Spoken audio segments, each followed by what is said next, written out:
Halo, selamat pagi, siang, sore, dan malam kepada Ibu Heni dan teman-teman saya yang terhormat. Perkenalkan saya Jeffrey Sanjaya dan teman saya Stewart Sebastian. Pada kesempatan kali ini, saya dan Stewart akan menjelaskan tentang PSAK 103 dan PSAK 110. Oke, selanjutnya.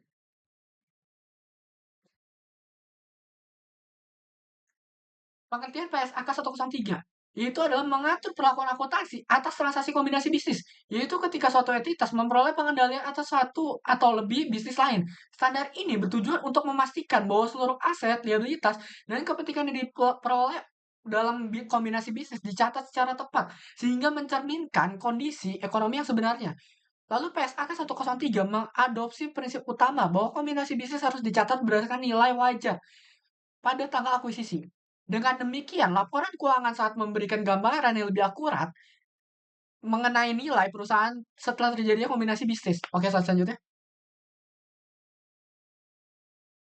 Nah, tujuan utama PSAK 103 adalah yang pertama adalah menetapkan prinsip pengakuan dan pengukuran kombinasi bisnis, lalu yang kedua adalah memberikan informasi yang relevan mengenai transaksi akuisisi terhadap para pengguna laporan keuangan.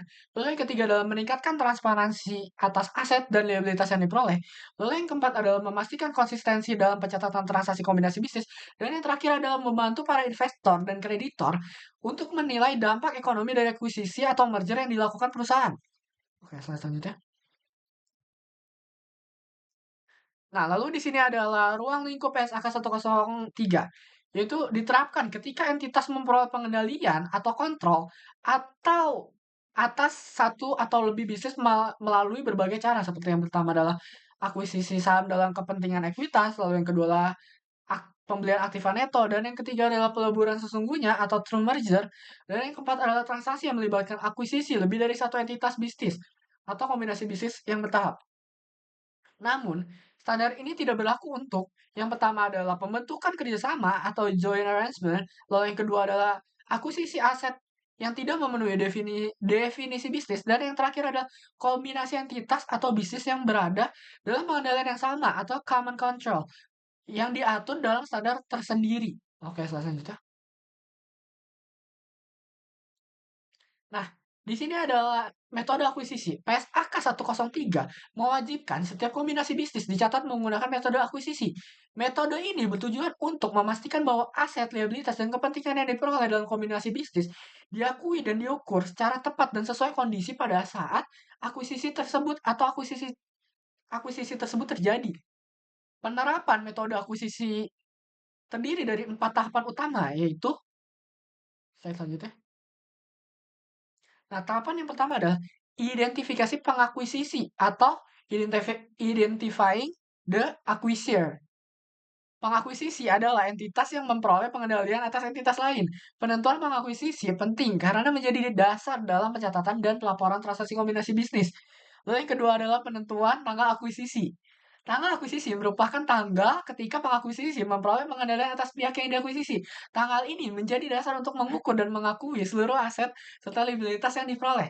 Lalu yang ketiga adalah pengakuan dan pengukuran aset serta liabilitas.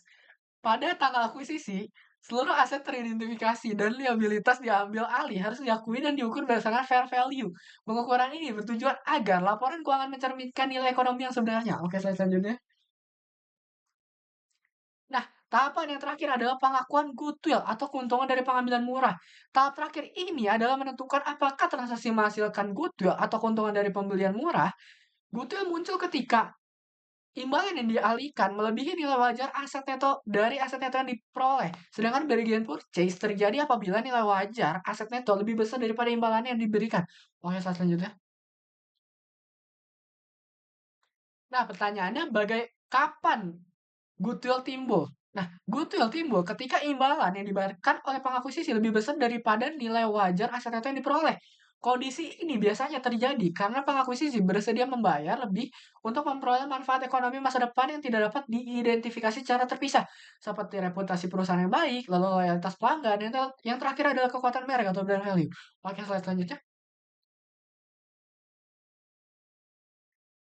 Nah, kami di sini menjadikan contoh soal yang disimpulkan, yang bisa dibaca lalu disimpulkan. Artinya, PTA membayar lebih besar Senilai 3 miliar karena mengharapkan manfaat ekonomi tambahan dari PTB yang tidak tercermin dalam aset netonya.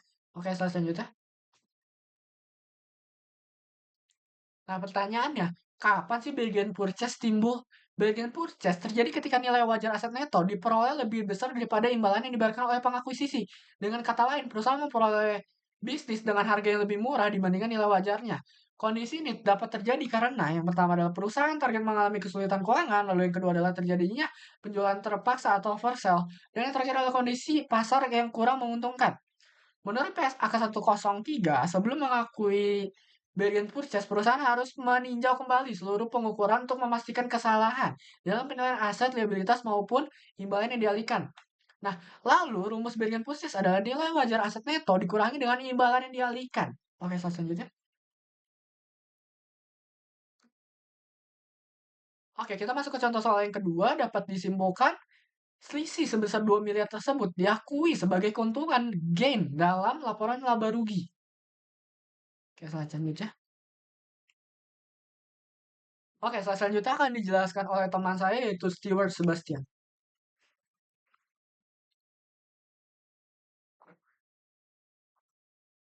Oke, terima kasih Jeffrey untuk kesempatannya. Nah, di slide selanjutnya ini kita akan berbicara mengenai integrasi operasi dalam penggabungan usaha, yang di mana yang pertama itu adalah integrasi horizontal. Integrasi horizontal merupakan penggabungan usaha antara perusahaan-perusahaan dalam bidang usaha dan pangsa pasar yang sama. Nah, dan selanjutnya kita akan berbicara mengenai integrasi vertikal. Apa sih integrasi vertikal itu? Integrasi vertikal merupakan penggabungan usaha antara perusahaan-perusahaan dalam bidang usaha dan pangsa pasar yang berbeda, tetapi dalam satu rangkaian proses produksi ataupun distribusi yang sama. Dan selanjutnya adalah konglomerasi, yang di mana konglomerasi merupakan penggabungan usaha antara perusahaan-perusahaan dalam bidang usaha dan pangsa pasar yang berbeda, dan tidak dalam satu rangkaian proses produksi atau distribusi maupun diversifikasi usaha menjadi grup perusahaan. Next selanjutnya. Nah, selanjutnya kita akan berbicara mengenai bentuk penggabungan usaha. Bentuk penggabungan usaha di sini ada tiga. Yang pertama itu adalah merger, yang dimana merger itu merupakan suatu apabila PT A ditambah dengan PT B akan menghasilkan salah satu antara PT A ataupun PT B, yang dimana merger di sini merupakan pengambil alihan aset dan hutang sebesar 100% atau secara keseluruhan. Dan selanjutnya, perusahaan yang diambil alih akan dibubarkan dan tidak membentuk perusahaan baru. Dan pemegang saham perusahaan yang diambil alih belum tentu menjadi pemegang saham dari perusahaan yang mengambil alih. Dan selanjutnya kita akan berbicara mengenai konsolidasi, yang dimana konsolidasi di sini merupakan PT A ditambah PT B akan menghasilkan PT baru yaitu PT C, yang dimana PT A dan PT B ini akan dibubarkan. Dan penjelasannya secara lebih lanjut adalah konsolidasi merupakan pengambil alihan aset dan hutang sebanyak 100% dan juga perusahaan yang diambil alih akan dibubarkan dan membentuk perusahaan baru. Sehingga pemegang saham perusahaan yang diambil alih akan menjadi pemegang saham perusahaan baru yang berdiri, kecuali jika tidak bersedia menjadi pemegang saham. Dan yang terakhir adalah akuisisi. Apa itu akuisisi? Akuisisi merupakan suatu kombinasi bisnis antara PT A dan PT B, yang dimana kedua perusahaan tersebut tidak dibubarkan sama sekali. Yang dimana fisik PT A dan PT B masih ada sampai saat ini. Yang dimana akuisisi merupakan pengambil alihan saham dari 0 hingga 100%. Dan juga perusahaan yang diambil alih sahamnya tidak dibubarkan dan tetap memiliki status badan hukum. Next slide.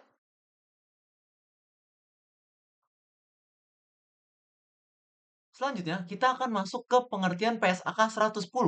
PSAK 110 adalah standar akuntansi yang mengatur penyusunan dan penyajian laporan keuangan konsolidasian bagi entitas yang memiliki pengendalian atas satu atau lebih entitas lain. Standar ini bertujuan untuk memastikan bahwa perusahaan induk dan seluruh entitas anak disajikan sebagai satu kesatuan ekonomi dalam laporan keuangan, sehingga memberikan informasi yang lebih relevan dan transparan kepada pengguna laporan keuangan.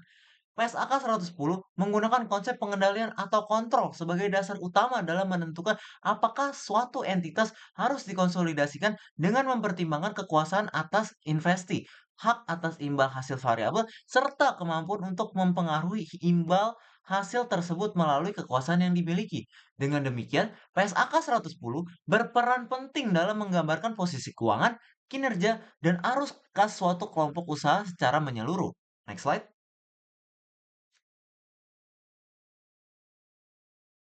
Nah, tujuan utama PSAK 110 adalah sebagai berikut. Yang pertama, menetapkan prinsip pengendalian sebagai dasar konsolidasi. Yang kedua, menentukan kapan suatu entitas harus menyusun laporan keuangan konsolidasian. Yang ketiga, meningkatkan keterbandingan laporan keuangan antar kelompok usaha. Dan yang terakhir, memberikan informasi yang lebih lengkap mengenai posisi keuangan grup. Next slide.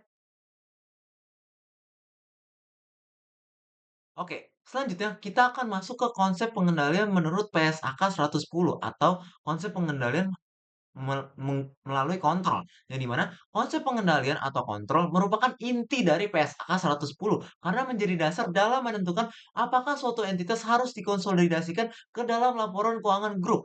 Suatu investor dianggap memiliki pengendalian apabila memenuhi tiga unsur sebagai berikut. Yang pertama, kekuasaan atas investi.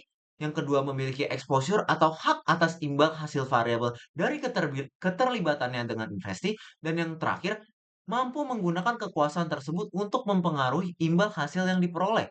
Ketiga unsur tersebut harus terpenuhi secara bersamaan agar suatu entitas dapat dikatakan mengendalikan suatu entitas lain. Selanjutnya, next slide. Oke, konsep pengendalian ini berkaitan erat dengan controlling interest dan non-controlling interest.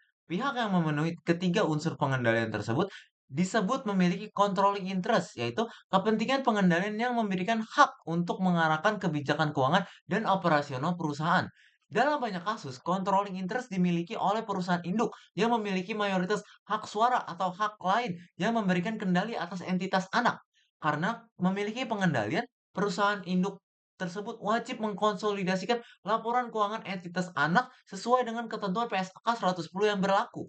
Sebaliknya, non-controlling interest atau yang biasa disingkat sebagai NCI merupakan bagian kepemilikan pada entitas anak yang tidak memberikan pengendalian kepada pemiliknya. Yang dimana pemegang NCI tetap memiliki hak atas sebagian aset neto dan laba rugi perusahaan, tetapi tidak memiliki kekuasaan untuk mengarahkan aktivitas relevan atau menentukan kebijakan strategis perusahaan. Oleh karena itu, dalam laporan keuangan konsolidasian, kepentingan non-pengendali disajikan secara terpisah dari kepentingan pemilik perusahaan induk untuk menunjukkan bahwa sebagian hak ekonomi atas entitas anak masih dimiliki oleh pihak lain yang tidak memiliki pengendalian. Next slide.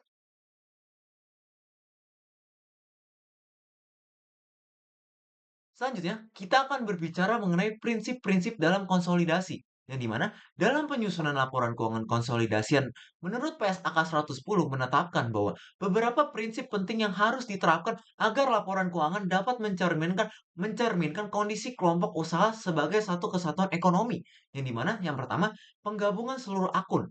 Laporan keuangan konsolidasian disusun dengan menggabungkan seluruh akun yang dimiliki oleh perusahaan induk dan entitas anak, termasuk aset, liabilities, ekuitas, pendapatan, dan beban. Penggabungan ini bertujuan untuk menyajikan kondisi keuangan dan kinerja grup secara keseluruhan, seolah-olah seluruh entitas dalam grup merupakan satu perusahaan tunggal. Yang kedua, eliminasi transaksi intragrup, yang dimana seluruh transaksi dan saldo yang terjadi antar perusahaan dalam satu grup harus dieliminasi karena transaksi tersebut tidak menimbulkan keuntungan ataupun kewajiban bagi grup secara keseluruhan. Eliminasi dilakukan terhadap piutang dan utang antar perusahaan, penjualan dan pembelian intragrup, pendapatan dan beban antar entitas, serta dividen yang dibagikan dalam kelompok usaha. Tujuannya adalah untuk menghindari perhitungan ganda dan memastikan bahwa laporan konsolidasian hanya mencerminkan transaksi dengan pihak eksternal. Next slide.